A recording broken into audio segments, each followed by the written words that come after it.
මෙම වීඩියෝ මගින් ඔබගේ තාක්ෂණික ගැටලු නිරාකරණයට උපකාරී වූවා නම් ලයික් බටන් එක ක්ලික් කරන්න.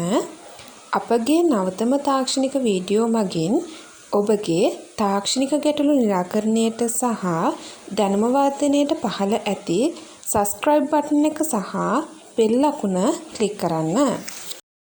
අපි මේ මැෂින් එකට මේ ත්‍රෙඩර් එක පාවිච්චි කරලා නූල සම්බන්ධ කරද්දී මේ ඉන්ඩිකටුවේ සිදුරට මෙන්න මේ ආකාරයට අපි සම්පූර්ණයෙන් නීඩල් බාර් එක උඩට ගන්න ඕන.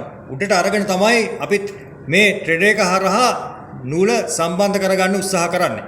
මෙන්න මේ ආකාරයට ඔබට පේනවා මේ ත්‍රෙඩර් එක ඉන්ඩිකටුවේ සිදුරට සමාන්තර වෙන්න ඕනේ. මේ ත්‍රෙඩර් එක තුල තියෙනවා කෙන්දක්. මේ කෙන්ද තුලින් තමයි මේ නූල මෙතනින් අපිට තල්ලු කරලා දෙන්නේ ඉන්ඩිකටර් සිදුර තුලට.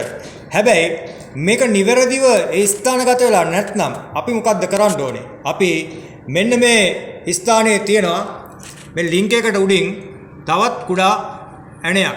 අපි මෙන්න මේ ඇණයෙන් මේක බුරුල් කරලා අපිට අවශ්‍ය ප්‍රමාණයට ඉහළට හෝ පහළට මේ ත්‍රෙඩ් එක ගන්න පුළුවන්. මේ ත්‍රෙඩ් එක අපි ඇඩ්ජස්ට් කරගන්නේ මෙන්න මේ ස්ථානයේ තියෙන ඇණෙන්.